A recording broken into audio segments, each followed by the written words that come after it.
What is up, best ballers? Welcome back to the Best Ball Boardroom. It is Thursday, July 27th. We are finally starting to have some training camp, some signings, some news, some Dalvin Cook heading to New York, maybe New England as well shortly after.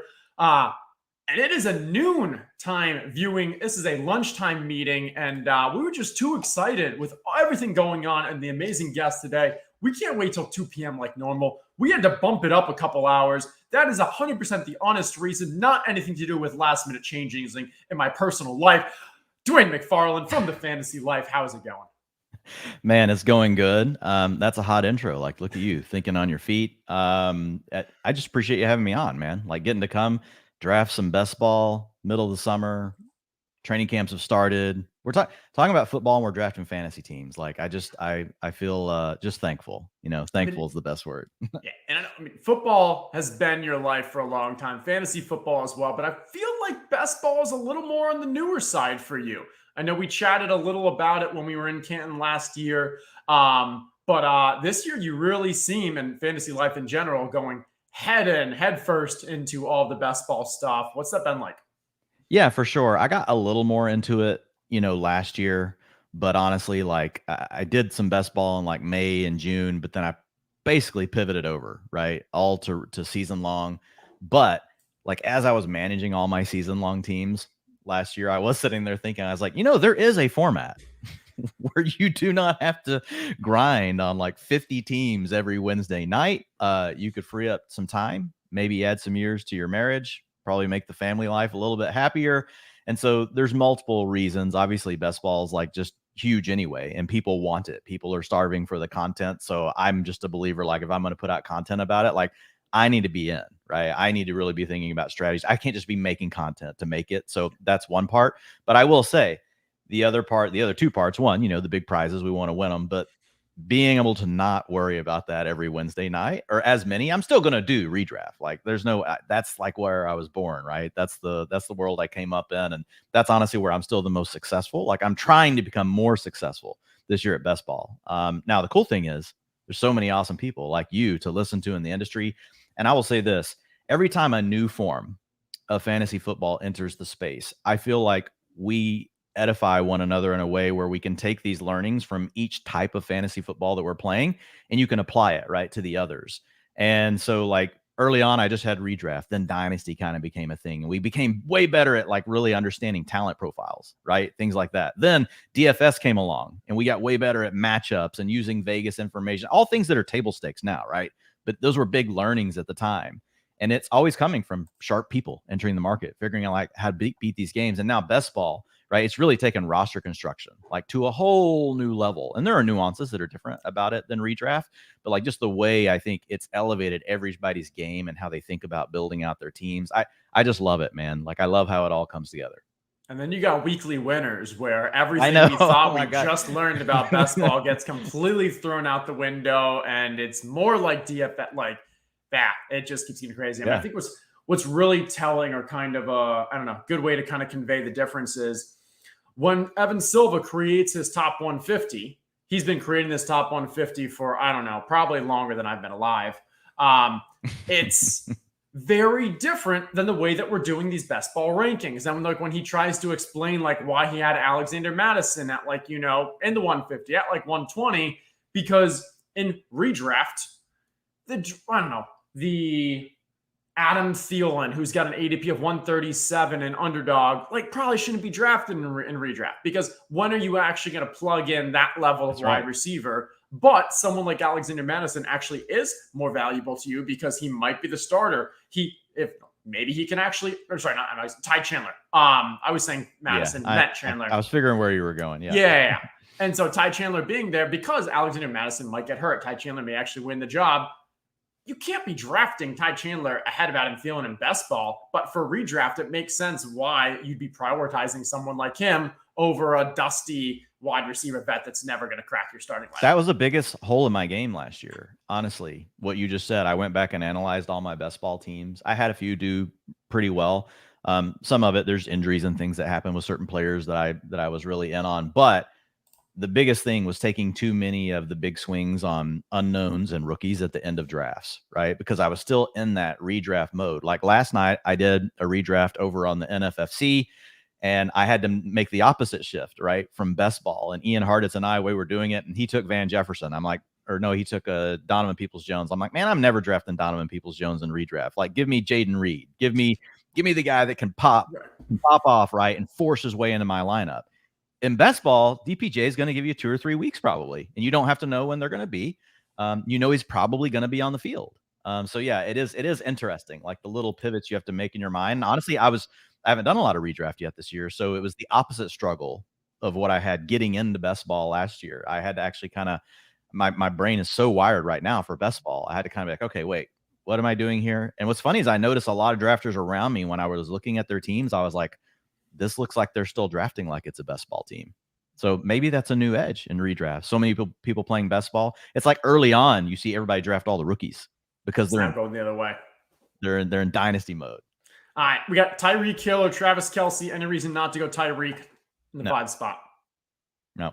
Okay, cool. Starting off with Tyreek here, which I feel like the first 5, even first 6, are kind of, you could have some small movement around between like 3 and 5, but feels kind of locked in.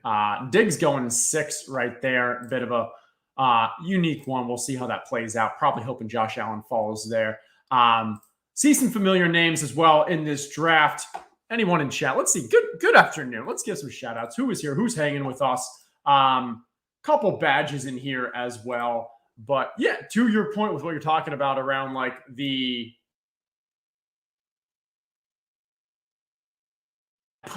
I was in Vegas 2 weeks ago or so. And we're sitting at a poker table. It's like 1 a.m., 2 a.m. at the Aria. And in a matter of an hour, we had 2 people. First guy randomly brings up best ball, like brought it up in a reference that like, I don't even know. We weren't even talking football, fantasy. Doesn't even know how it came up. I saw your tweet. Yeah, just randomly puts that up. And like, you've got me and then 2 others who were like, they're not heavily into basketball, but like very familiar, know what I do and stuff. And like their eyes just lit up. And I was like, can you just like tell me a little more? And like just trying to better understand like what this person's background is. And like they'd never heard of any of the fantasy sites that we talked about. Don't really input their own rankings. They just kind of draft off vibes. Just like, his take was like, yeah, I mean, like, I know who I like this year. I think this is a cool way to kind of, it's fun. I like drafting and I get to kind of, I get to make bets. I get to like, hey, bet on the players that I like. So it's cool. And we were just like, it was one of those aha moments because I hadn't had this before where someone that has nothing to do with where like a fantasy football aspect that was just drafting best balls underdog. And then we're retelling that story, re-talking about that story. And 45 minutes later, the exact same thing happened with someone else. And it was just in complete shock.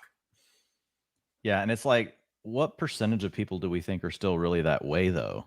Like, I don't know. Like maybe I'm underestimating like how many people are just still kind of drafting that way. That was the most surprising part of that story when I saw you post it on Twitter was that, he actually doesn't use any of the sites or anything. Cause I feel like best ball is definitely growing, right? We're getting more and more people playing it, but still it's one of those things where I'm guessing 20% of the players are making up 80% of who's playing, right? Who's entering all these contests. I don't know the exact number. That's the way it feels to me.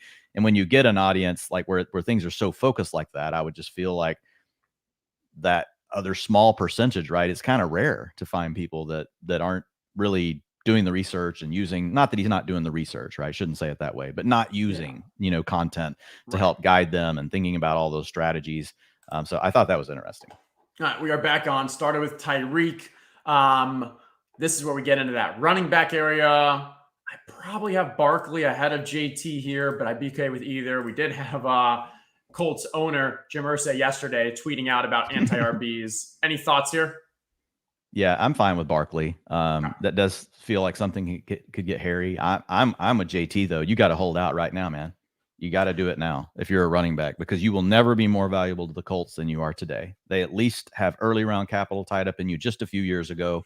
If you wait another year, you're giving them exactly what they want. Screw Jim Irsay. Stick it to him, Jonathan Taylor.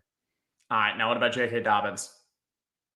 No, J.K. Dobbins, like we have the whole other thing of the injury added on top, right? With Jonathan Taylor, I'm not as worried about his injury from last year, but with J.K., I'm like, man, is he really ever going to be the same? Even though he broke some long runs at the end of last year, we're still like, man, like that does not look good. Like that, there's a hitch in the giddy up still, and the scar tissue can be a bigger deal. But Dobbins is a year. I think Dobbins is a year late to the party, and the injury is going to kind of rob him, right, of that same. You can make the same argument that he does need to do it. I don't think he's going to have the same leverage though that JT has. Yeah, because it really feels like in that current situation, after year 2 of your rookie deal, maybe year 3, that's the most leverage you're going to have. Because they have to play 3 years to do it. That's the first time they can. And now that's something the NFLPA needs to work on with the running backs, right? And that's the bigger thing Jim Irsay is speaking to is, hey, we're not renegotiating like this whole structure to make it better for running backs. We just did that. And they know once you open up Pandora, that's like opening Pandora's box. You do it for one position, everybody's going to now cry, well, we need this, we need that. So I do wonder how much of that is a stance against JT and him, right? Basically, doing his holdout versus, the bigger issue, right? Which would be, we got to go back and rework the whole collective bargaining agreement. It's going to open up a lot of potential issues. So JT, he's following the rules. He's played his 3 years and he can hold out now. Yeah. Yeah, it's interesting because you have the Jacobs, I'd say it's Jacobs and Barkley. There were no injury kind of concerns. They had the more traditional holdout. But now you have like JT and Dobbins both have these injuries. And I saw someone called it like a hold in the other day where they could technically be holding out, but like they actually would still get a paycheck because it's a football injury. And so now they're decreasing their personal risk by holding out with an injury and still getting paid. It's interesting. But the team still has leverage too, because if you don't come play, right? I mean, you don't get to toll the season. So we are back on the clock. We'll definitely continue this. Yeah. No, go ahead. Josh Jacobs at the top, but Josh Jacobs, he's falling. Brees, I'm scared of. Ramondre, I'm scared of. You go Josh Allen, you go wide receiver. We got 10 seconds. What are you thinking? I like going Allen here with what's left, to be honest. Like, I feel like there's a big tier break there. Give me the elite player. Okay. I like it as well. I do like getting Tua with my Tyreek, but the challenge has become that Waddle teams kind of have the leg up on you with Tyreek because Waddle went here 15. What's going to happen in the draft is we'd have to either say, hey, we're drafting Tua at 77, which is a bit of a reach, or you're allowing GDE, who grabbed Waddle, 82 and 87 to grab Tua. So we can kind of lock ourselves like into a situation where if we wait for Tyreek to stack with Tua, hope that he comes in 92, but majority of the time, Tua isn't. There you go. ADP is 91, but it feels like Waddle can normally get him with that 87 if you want. I've not really forced any of my Tyreek stacks with Tua, and it's worked out good. Like, I understand the logic of why you would, like how much more valuable Tua comes once you draft, Hill. But I do agree. It's the Waddle team. that's really what's in play. And when you're the Waddle team, it's the Tyreek Hill team, right? That's in play. We have that with several different wide receiver rooms in the draft where you're kind of, Geno is one of the tough ones because there's the 3 Seahawks. They get kind of spread out across the different ends of the draft. Yeah. I was talking about this, did a podcast, I think it was Monday night with player profiler guys. And we were talking about the Cooper Kupp aspect. And like, if you draft Cooper Kupp, I believe you should be drafting Matthew Stafford because the correlative aspect of if Cooper Kupp actually has a great season, that means Stafford's healthy. That means Stafford's a value. You kind of need a game plan how the draft goes. Yep. And the way that it comes right now is 148 is where you need to grab Stafford. 141, I'm often then grabbing Higbee because if you don't, what happens is one of these 3 often grab Higbee and then grab the easy Stafford stack as well. And you kind of get locked out there.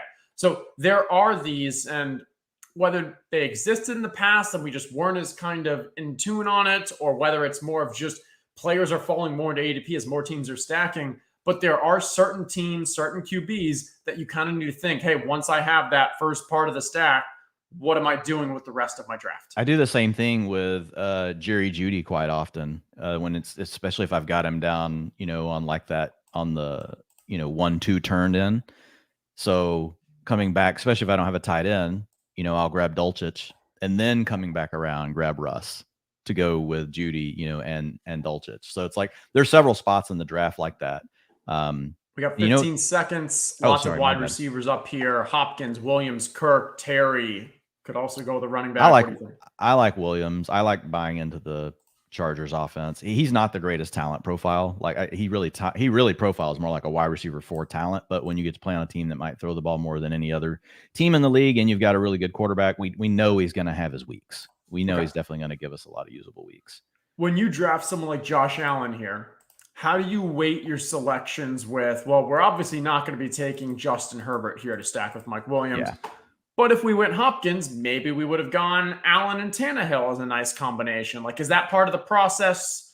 How does that kind of weigh across your, player takes? Yeah, it matters, but I there's so many backdoor stacks like you can set up later. Like I don't worry about it too much. Now, what I do start to do, like, because I'm at 160 drafts, you're probably at like 500. I don't know how many you're at right now, Herzig, but I do use, like, over at Fantasy Life, right? I use the Best Ball Hub. And so for certain player exposures, like once I'm at kind of the point I'm at now, like I start to go look, right, and see, okay, like what kind of pairings do I have? Who are the quarterbacks I have most often with Josh Allen? Am I doing the same ones over and over? Or have I been pretty spread out?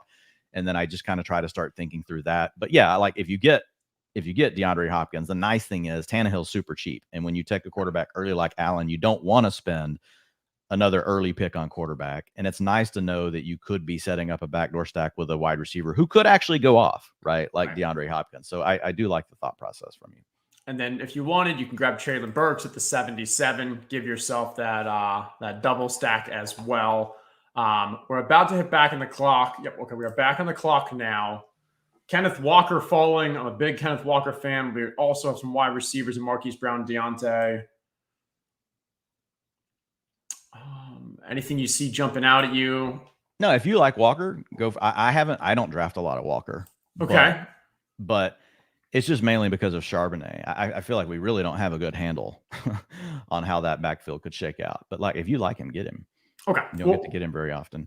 I do like drafting Walker when he falls past ADP. That's where most of my exposure is at. I am legit concerned about Charbonnet. Like, I like Kenneth Walker a lot. I thought he's a very good player last year. One of the most fun players to watch.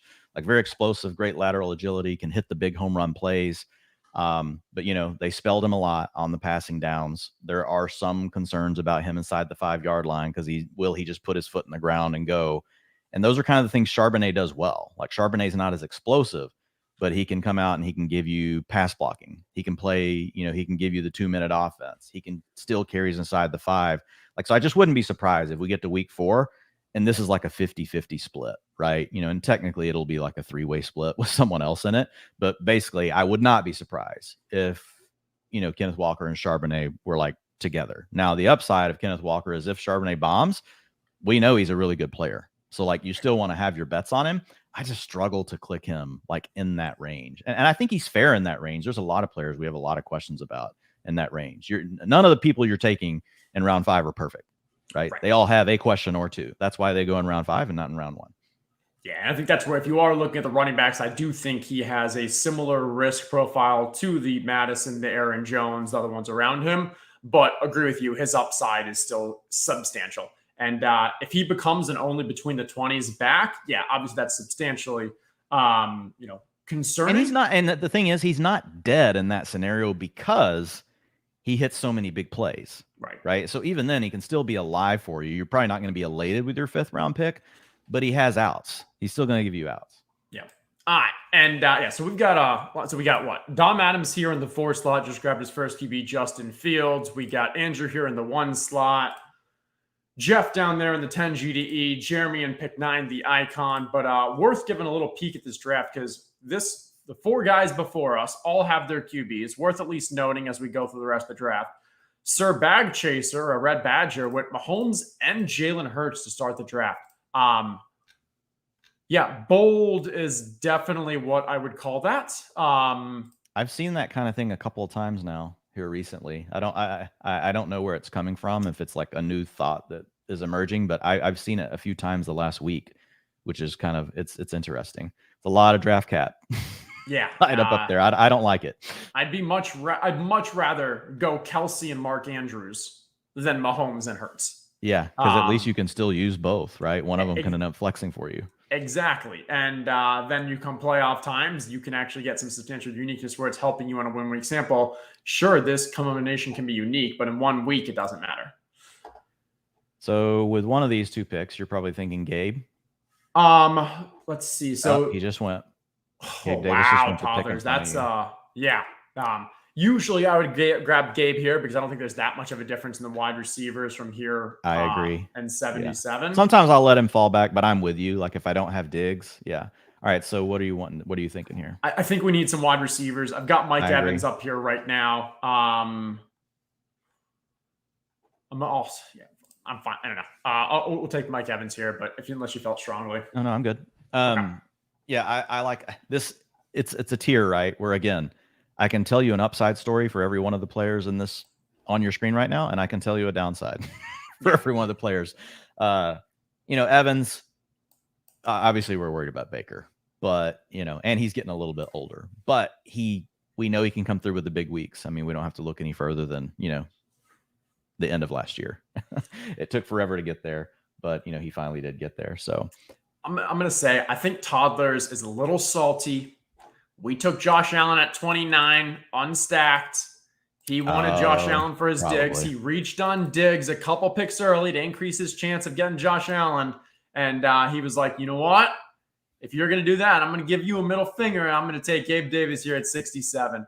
So, yeah, and stacking it with Diggs is not the worst thing ever, So I like stacking wide receivers that are lower draft capital. If it is your elite, like that high of capital, it's hard for, I don't know, both of those to give you the value you need without their QB having an amazing, I guess, because Josh Allen's also so expensive. Like as long as you can reproduce Josh Allen's volume or like his fantasy points with an Anthony Richardson or Daniel Jones, it's not the worst, but I'm probably not grabbing both without the QB of that. Yeah, I have it a couple times, and I think it's because it's just two very unique archetypes and an offense that's going to throw the ball all the time. So it doesn't. I would agree with your assessment on most pairings where you've got to spend that kind of capital, but on those two, like Gabe Davis, the way he comes through doesn't inhibit Stephon Diggs, right? I mean, he comes through on 4 catches for 80 yards and 2 touchdowns. That's how he comes through. So Stephon Diggs can still have, a 9-catch game for 120 yards and a touchdown, especially in the Bills offense that throws so much. So that one doesn't 10 seconds. As much. Pickens, Burks, I keep Cooks. doing this to you. That's fine. Pickens, Burks, Cooks. I like Burks. Okay. Also sets us up with if we want that late. So that works there. Burks is just the strongest young talent profile out of those. I like Pickens. Pickens is the guy. It's so funny, right? Like Pickens is the ultimate film versus data. Like it's the ultimate. And you know what? I see both sides. Like the data is crap for Pickens, like in his rookie year. But when you watch him, you're like, this dude, like when people come at me with Pickens and they're like, watch the film, bro, I don't even argue. I'm like, you're actually right. Like you can legit tell me that. Most of the time when someone gives me that argument, I'm like, yeah, I did. Or I don't think you know what you're watching, right? Here's the issue with watch the film on George Pickens.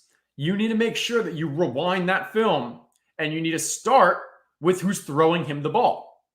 The data is already accounting for Kenny Pickett throwing him the ball each time.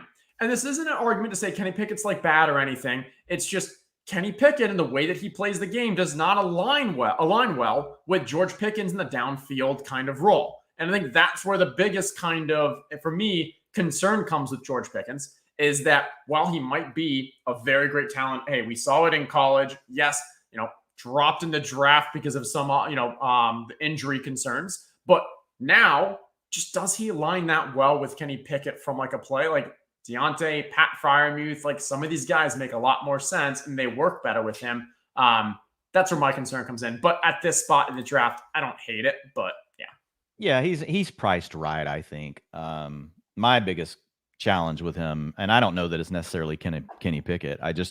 It could be the routes that they've got, Pickens on, but just like, his target earning, like compared to the other two guys was just wasn't strong enough. And maybe it is more about like the downfield stuff. And that's something you see if you've got someone running 9 routes all day, it's pretty tough to put up like a 22-23% target share. Most of those guys are more like a Gabe Davis, where you're hoping for like an 18%er, right? But you want them to come through with the big plays. Yeah. So what do you think? So what do we got here? What do we have? Quick recap. GDE right here does grab Tua as we expected. Wanted to at least keep an eye on it. Maybe he'd fall to us, because if we didn't draft the 902, he actually probably would have fallen to 101 based off who was there. But if we take a look, quick refresher at our team, we've got the Josh Allen, have Saquon and Kenneth at the top, and then 4 wide receivers. Probably still want another wide receiver here, unless you felt good about James Cook. But yeah. Yeah, I mean, I like James Cook. He does at least have the archetype, like where you could get lucky in some games, right? Like he has the upside to be like a 6 touchdown reception guy. Like, so there's some paths to him paying off with Josh Allen. Well, he just goes there because Toddlers just wants all the Bills. I think Liam actually changed his screen name to Toddlers. Flowers, Bateman. I'm kind of Flowers right now, just with a little bit of noise around Bateman on the pup. I've been on the Bateman train the whole offseason, but that's also me trying to balance out the portfolio at this point. I've been going Zay. I'm in the same camp. I think that Bateman is a better talent. I think we kind of, just because of the injuries and not being able to stay out there, we've kind of forgotten. But I think he aligns really well with Lamar. That said, yeah, there are now some health concerns. I still think Bateman's going to be okay, but I agree with you. I think Zay is going to climb up the draft boards as well, so I'd rather grab him. Like, what was the I think Bateman is going to. Lamar gave him? Joystick. Yeah. And I think Bateman is going to drift down a little bit, to your point, and Flowers is going to probably move up a little. So it's like, just get a little bit ahead of that. And a lot of it for me really has been diversification, because I've been clicking Bateman like 70% to 30% over Flowers. So, well, and it's a tough one. I think I was talking to Dink about this when they had like their ADPs are pretty similar, but Bateman was always like 3 spots ahead of him. And I liked them both because they were the end of the wide receiver range. Mm-hmm. So for the 6 picks before ADP, and I was drafting wide receivers, I was reaching on Bateman. Only a couple picks, but like enough that like those 6 picks, I'm grabbing Bateman. I'm only then grabbing Flowers the times that Bateman is already gone. So usually it's only like 2 to 3 picks. And so just by that, I'm going to end up with 2/3 more of the Bateman than Flowers by that logic. That's weird. Yeah, that's pretty much how it happened for me as well. All right, Sky Moore goes. Kadarius Toney go back to back. We'll see where the rest of these Chiefs wide receivers are going. It's definitely interesting to be watching. Bateman to the one who drafted Lamar. So we have a Lamar, Trevor Lawrence team. Mahomes, Hurts. A lot of draft capital in these first 2, but makes sense with this Lawrence trying to get that Christian Kirk stack. Michael Thomas is kind of the end of a tier. What are you thinking now? We do have 5 wide receivers. What's just the overall? Michael Thomas just goes. Are you looking running backs? Or are you looking tight ends? I'm probably looking with one of the running backs here. If you're going tight end, like the one I like in this range the most is Freiermuth. Yeah, Freiermuth is the guy that I still feel like has the upside, right? We kind of know what the other guys are. They're fine. From a running back, we have Charbonnet to grab both Seattle. We have Samaje. We have Gibson. Yeah, I'm thinking it's Gibson here. Okay. What do you think this role looks like for Gibson? I think we have increased confidence based off the recent reports that he's at least going to have the McKissick role, so 3rd down and maybe 2-minute drill. Do you think there's a chance he can actually eke out more of the rushing workload? Yeah, I think there is a chance. Like, Brian Robinson's not like this hyper explosive player. Now, Gibson took a step back in his rushing efficiency last year, but we've actually already seen that Gibson, has taken over that JD McKissick role. And looking at the rest of the backs on the team, he's a lock really for that. Like last year, once McKissick was out with the neck injury, we saw the route participation for Antonio Gibson spike to almost 60%, right? And like elite would be 65%. That's like the range that you get up to when you're like your CMCs, Kamara back in the day. So being right on the cusp of that is it's a really good thing. He's also a guy that works downfield to get his targets. That means he's more integrated into the first and second reads in a passing game, which is key, especially if Sam Howell's going to be throwing the ball. Because if he's deciding to scramble, like, you can't just be a swing pass player. Also, you have other good targets, right? You got 3 wide receivers that can earn targets. So If he was just a swing pass catch guy, like I would probably be out on him. But I do think we can expect a solid baseline from a receiving standpoint.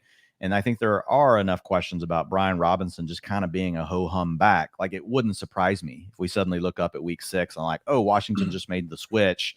It's actually 55% of the rushing attempts now going to Gibson plus his passing down role. And obviously injuries give you contingency outs there. We drafted Gibson. There's a chance Brian Robbins falls to us. We have Kenneth Walker. Charbonnet fell to us. What are your thoughts on the 2 running backs in the same team for best ball? I think with the Commanders, it's easier because they have very different roles. We know what their roles are. So if the players have these more defined kind of roles, I'm more on board with it.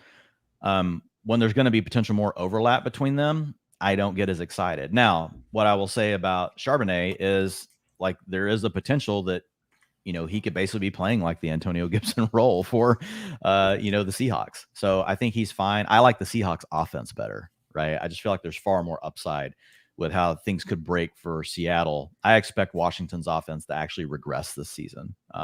55% time of possession last year.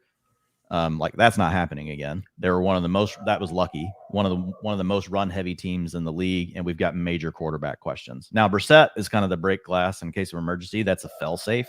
He can probably support like 2 weapons, but they won't be high end weapons. So, what are we thinking with Eric Bieniemy coming in? Oh, I don't think it matters, to be honest. It's driven by a quarterback. Eric Bieniemy can say and do everything he wants, but he doesn't have Patrick Mahomes. You can't run a fast offense if your quarterback isn't good. You just run into more problems, right? You're going to need to protect him. You've also got Ron Rivera, who's kind of let some offensive coordinators get loose like that in the past, and it seemed to really bother him. He did that with Scott Turner. I don't know that he's going to do that again. I think he knows that he has to win close football games. His defense might still be the strength of his team. Really like the receivers. They've got a good receiving core. If Sam Howell surprises us, all bets are off. Then it's fine. But the chances of Sam Howell surprising us are pretty low. Like, I mean, he wasn't an early round pick for a reason, and typically these later round quarterbacks don't hit. So I feel like Washington is a team that people are overly confident in. Now, again, just because we're drafting them all high doesn't mean we think that they're all going to be top 24 wide receivers, right? It's going to be probably, one of them has a really good season, one's okay. But I don't like being overly invested in Washington.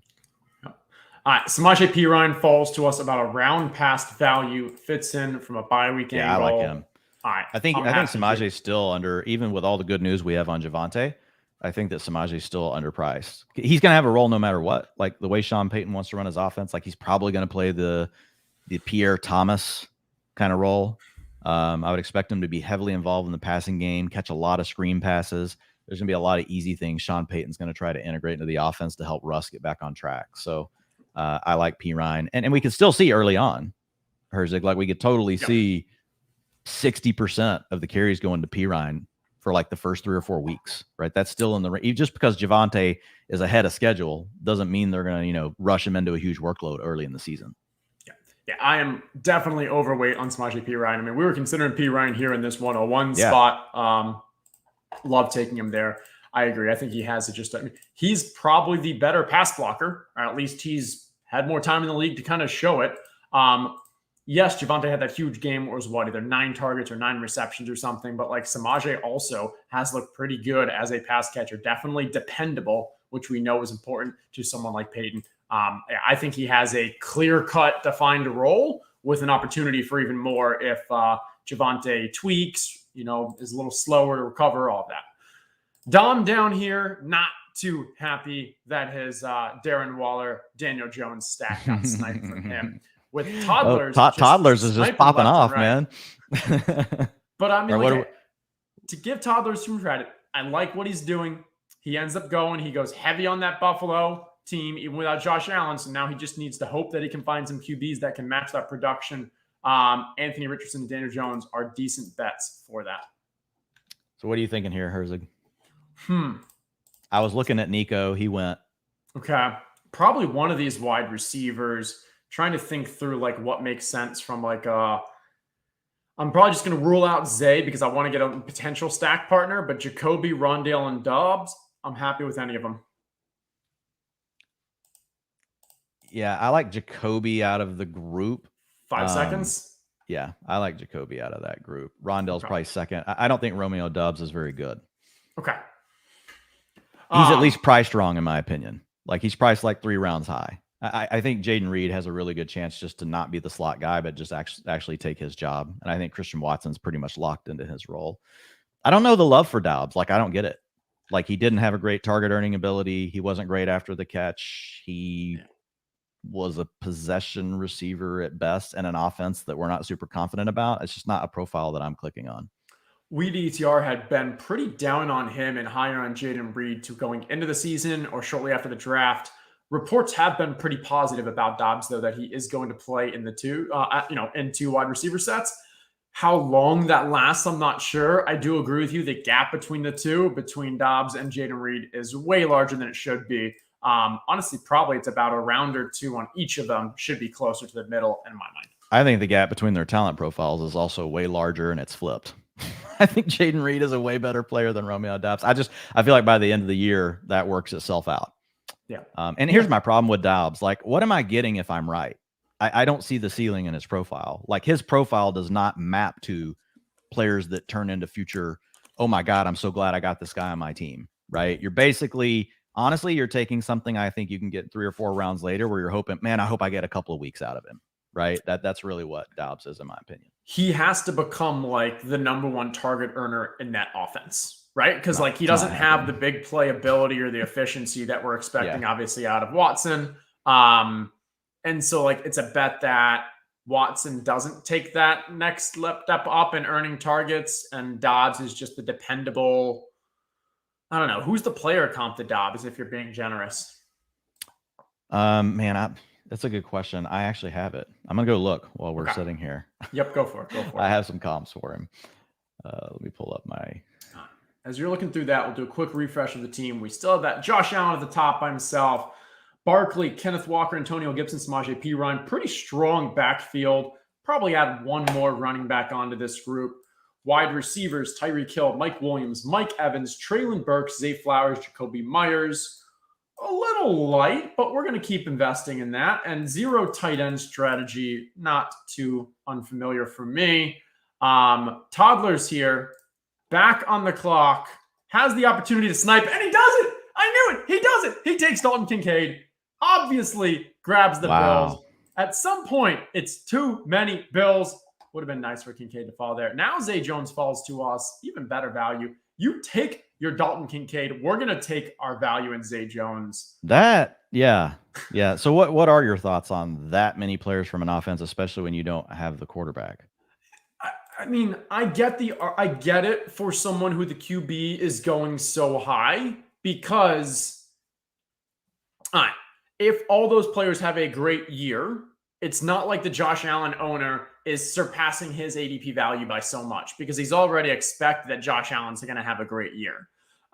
If I grab someone like, let's do Green Bay. If I grab Christian Watson, Romeo Doubs, Jaden Reed, and Musgrave, I want to make sure that I also have Jordan Love, because if all 4 of those guys have, good years and like substantial years, it means Jordan Love also really surpassed his value. It's really hard for Josh Allen to surpass his value by that much. So like, I'm giving you a little credit, but like, no, I don't like it. It's too much. I wasn't loving it with Diggs and Davis. And then you went a running back, and then you went a tight end. It's too much. Too much. Yeah, I'm with you. I think it's too much. But I mean, I'm with you on the fact that at least you do have, you're buying into the elite offense. Yeah. So, well, you get to definitely make this a Shakir team. I mean, hey, my favorite tight end is Dawson Knox. So, there you go. Yeah, we got some time before we can do that. We are coming back on the clock. Could go Taysom Hill here just because we have no tight ends. We'll put in the queue. No wide receiver here unless something jumps out at you. There's MVS. QB. We're not really. We have some late options with the Tennessee and Las Vegas. Yeah. Got Taysom Hill 10 seconds. Yeah, that's fine. I don't draft Taysom, but I trust you. Yeah, I mean, so I have him a little bit. Like he Okay. got kind of cheap there for a while. Like he Yeah. fell down the boards. I was like, okay, like I'll take some Taysom Hill, but then he's had a resurgence. Like he's Right. come back up into this range. Yeah, for me, it's just, when you're looking at the players that are available here, is there that much of a difference where if we were to grab Taysom at 149 versus 164 and who else is available? We know we don't have any other tight ends on this team, so it's feeling like a 3 tight end build. No one has the weekly upside of the rest of the tight ends that Taysom does, so it's nice to at least get that for if we advance the playoffs. And I think if we map out what this team is going to be, 2-5-8-3 makes the most sense. And if we're saying 2-5-8-3, any other player we were grabbing that ends that position for us. So it would have been our last QB, our last running back, our last wide receiver, and didn't feel confident enough on any of them to pull that trigger. Yeah. Your Romeo Dubs comps, I did get it pulled up. D.D. Westbrook, Marquise Lee, Aaron Dobson, and Greg Little. Those are his closest. Do you like any of those names? Oh, I was excited about Marquise Lee at one point. At one point I was. And I'm being generous even giving him Marquise Lee because he has second-round draft capital and Romeo Dubs has fourth. Like, but with some of these things, like to get your sample wide enough to at least say, hey, here's some players that played at a similar level in their rookie season. Like those are your guys. Yeah. You can throw a first rounder in there. Jonathan Baldwin. Remember him from the Chiefs? I prefer Doug. I prefer Doug as well. Coming back around to us. So we keep that in mind again now. I prefer Alec. We have one spot at QB, running back, and wide receiver that we can play with. Van Jefferson is falling ADP, but Stafford's already gone. DJ Chark is available, sets up a Bryce Young as our second QB possibility as well. There's Gainwell, Ford, Wilson, Spears. I could see a Gainwell, but what do you think? I've got Chark at the top, but yeah, no, I like Gainwell. We don't have any Cardinals. I like DJ Chark. I really like Bryce Young. I'm worried about the size. But I'm telling you right now, like he can play. Like the things that I'm looking for, can you identify, bad coverages? I mean, can you identify disguise coverages? Can you make plays outside of structure, right, on the scramble drill? Like the things that like all the best quarterbacks in the NFL pop off in, like that's the things I'm naming apply to Josh Allen. They apply to Patrick Mahomes. They apply to Aaron Rodgers. They apply to the very, very best. He has to Joe Burrow is another guy that clicks off all these things. In fact, like just as a collegiate passer, my closest comp for him was Burrow. Obviously, you put him lower than that because, does he have the size to hold up? But based on the research I've done, like this kid has like a major processor. Like he sees the game in ways that like CJ Stroud doesn't, sees the game definitely in ways that like Will Levis doesn't. He's got enough arm talent. He can make all the throws. Also really good at downfield throws. You kind of got to be careful with that because he played with such a stacked offense. But yeah, a lot of things I like about Bryce Young. I mean, and a lot of those things are really important, especially for year one. The things that usually get rookie. Yeah, those are the things that throw them off. Exactly. Yes. Right. Yep. All right. We are back here. We've spoken enough about him. If we want him, we can take him here. You still have the Tannehill option later, right? He didn't go. And we have Jimmy Garoppolo option later too. Yeah, I would wait. I like letting the quarterback go. I think grabbing, one of the backs or what's their receiver. We talked about, no, we don't want any more wide receivers. We're at okay. Running back basically or tight. Oh, Dawson Knox. Let's grab Dawson Knox. There you go. All right. We got that. We have a stack. We finally completed our first stack of the draft. Toddlers. Toddlers wanted Dawson Knox as his second tight end right here. That's why he went. Well, we definitely know that he wanted Josh Allen, and you're right. Yeah. Oh, too funny. And then Dom Adams here. We were considering Van Jefferson, getting 2 rounds of value on Van Jefferson to go with his heavy Rams stack. Yeah. Starting Cooper Kupp. Going with the Tyler Higbee where we talked about the 141. Going with the 148 Matthew Stafford. And somehow getting Van Jefferson to fall with an ADP of 137. Traditionally going in the middle of the 12th. Getting to him at the end of the 14th. Well done, Dom Adams. Yeah. Van is really like wide receivers are just these later rounds are tightening and tightening. It's harder and harder and harder to get your wide receivers later. Like early on, there was quite a few names, even though wide receivers go so early, there was some things I was comfortable with just for your spike week potential.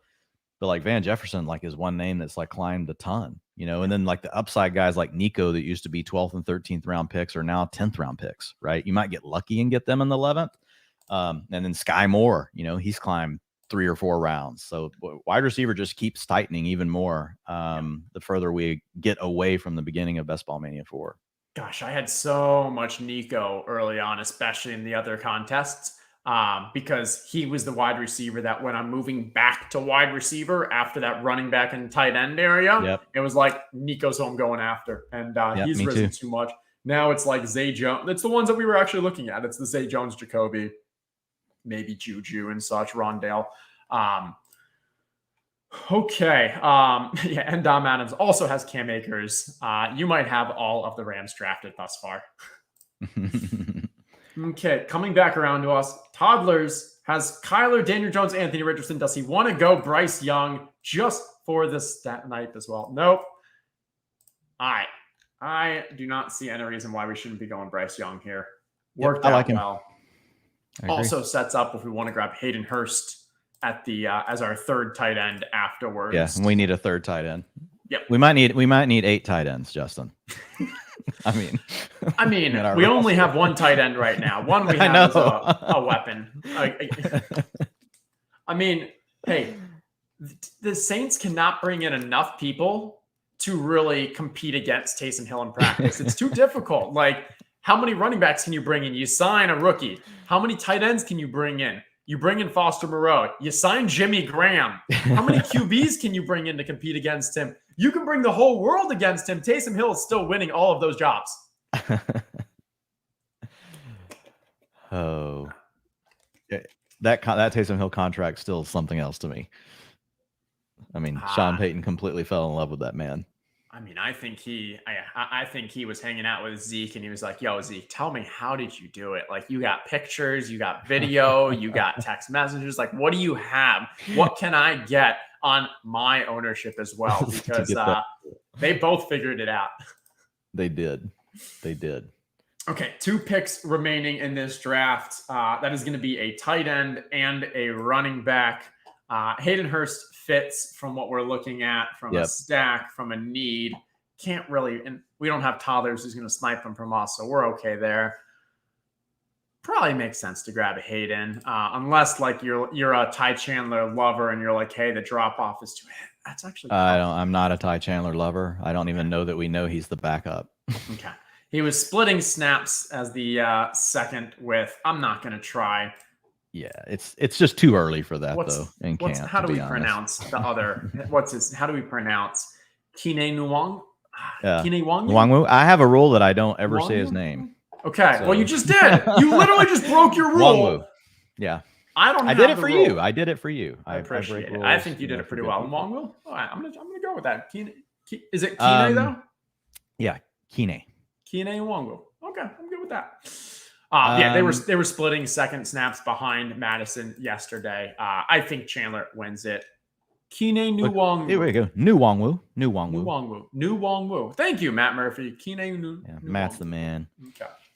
I mean, hey, if somebody wants $1 billion, and by billion, I mean probably like a couple $100,000 idea, create a website that just has the pronunciations of these players. I mean, that is at least. I do Google them sometimes, and sometimes you will find them. But my favorite situation was Isaiah Pacheco at the beginning of last year. You could not figure out how to spell his first name to the point that Rutgers had it incorrectly spelled on their website. They did. I know. Same thing. Yeah, we found that. I found that for PFF. I was like, and they're like, well, we're referring to like his college team. I'm like, yeah, but it's wrong. Like it's just one IA. It's ISIAH. There's not another I in there. Right. IAI, I think is what they had. And so like literally had to wait till he confirmed it to be like, okay, this is how we're having Isaiah Pacheco's name spelled. Pronounce that linebacker the Patriots just got. Who did they just get? I'm like, I don't pay as much attention to defense. You got to at least spell it out for us first, CW, and then we might try. All right, final round coming around. We actually, even though we didn't have our first stack until the 15th round, You get a double. 16th gave us a stack. 17th gave us a stack. So we made it work with these late rounds. We've got one more spot for a running back. This is purely going to be this player is not drafted much. Who are you feeling? Who's your kind of targets in this range? I do take some Pierre Strong here and there. I know there's rumors that someone else could sign there. Mm-hmm. Scroll for me. Man, they've pounded it pretty good here. We're in ugly territory here. Eric, I don't. Well, we know because we've got Barkley. Eric Gray's a name I sometimes click on. Zach Evans still doesn't. I know people have totally just jumped on the fade train for Evans, but I don't mind mixing him in here and there. I don't know that Sony Michel really changes my mind. 5-star prospect. 5 seconds. I'll go Pierre Strong if we got to make a choice. And hey, it's a bring back to the Buffalo stack for week 11.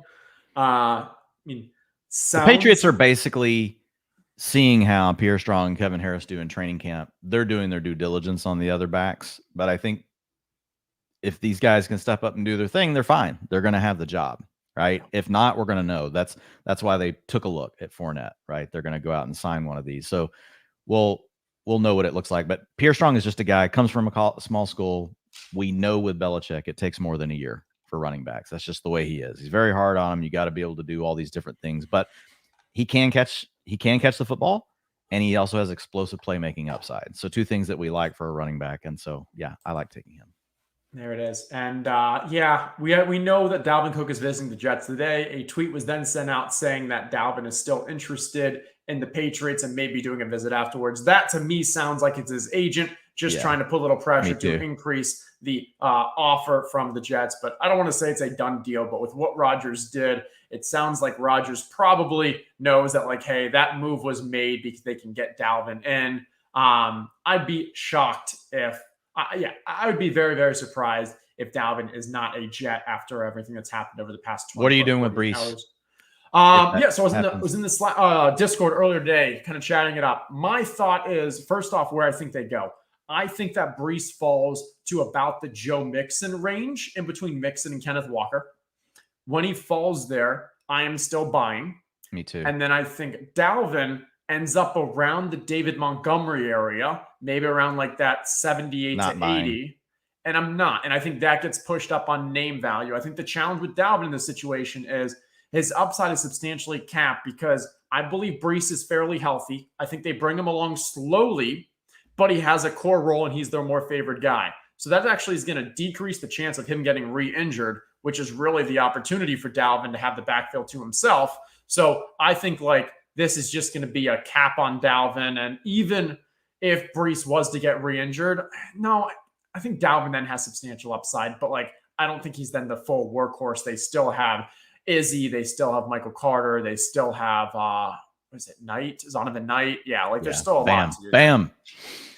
Yeah, I don't get this, honestly. I don't get freeing up cap room to go sign a running back like this when you have a guy like Michael Carter who's actually shown he can play. You have a guy like Bam Knight for cheap that did a serviceable job for you last year, and you spent draft capital on a Abanikanda. I don't even get this, to be honest.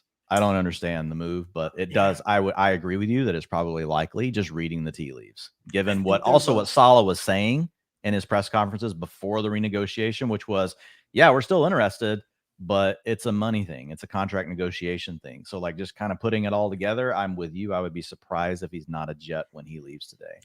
There's a lot of strong voices among the Jets is what I'll say. Between players, between ownership, between that. I think there could be some, a lot of different voices. And if one of those two or a couple of those are really fighting for it, even though it doesn't make the most sense. And if one of those is Aaron Rodgers. Never know. Yeah. But hey, he was the one that was willing to give up and make a very, very team-friendly contract. And he knows Dalvin. He's played against him for years. So if all Aaron's thinking of is all the big plays Dalvin ripped off against the Packers, I guess I could understand the influence of that. But I feel like it's if you're going to free up that money, you could easily spend that elsewhere. But maybe he wouldn't have allowed that to get freed up if it wasn't to get this player for the offense. I don't know. We know the Packers never did anything for Rodgers So to he's just help him on excited. offense. So maybe this is a Yeah. nice little pleasant change. This was fantastic. I had a really great time. Dwayne, thank you for drafting with us. Pretty strong team I think we ended up with. Yeah, especially for missing all of our stacks. Yeah, Yeah, early exactly. on, like what you go grab Josh Allen there because he hits the tier break, and it's not that hard to come back and get a Gabe Davis, to get a Dalton Kincaid, and neither one of those things worked out. So yeah, I like the recovery at the end. Not too bad. I know that you have a ton going on. Fantasy Life has been doing awesome, dropping some best ball tools, lots of content. I've got the newsletter in my inbox. What do you have going on? What do you want to let the people know about? Yeah, for sure. If folks haven't checked it out, like also just our team now, right? We've got Ian Harditz is over with us. We've got Matthew Friedman handling our betting content. We've got Matt McEwen out here putting out free picks. You can come join the Discord. I've got an article that just came out today. It's about breakout wide receivers. You heard my comps for Romeo Dubs, where I really take all of the second through year 6 wide receivers, because that's typically when you will see that's the range for a first time breakout. After that, it basically doesn't happen. So I basically look at every wide receiver in that group that checks any sort of box in my model, and I basically just write them out for you. So, and I lay out the whole process of how I do it, like how it works. So that hit today. Obviously, you just mentioned the newsletter. Subscribe to that; it's free, and we got a lot of other cool stuff coming. A lot of new tools. We've got the Best Ball Hub. So if you're in the Best Ball Streets drafting and you don't have the Best Ball Hub, like, you got to do it. It's for free. All you got to do is sign up for the site. And we have a lot of other tools, cool stuff coming on the projection front and some other things. So just, yeah, check out fantasylife.com. That's awesome. And follow him at Dwayne McFarland. And you know me, Justin Herzig. This has been fun. It is Thursday. It is almost the weekend. Enjoy your weekend. I think July 31st. We got one more of these streams in this month, and then we are into the core, the month, August. That's when all the fish, all the cashes, all the normies really come to join us. Best time to be drafting. Everyone else, have a great rest of your day and weekend. I'll see y'all later.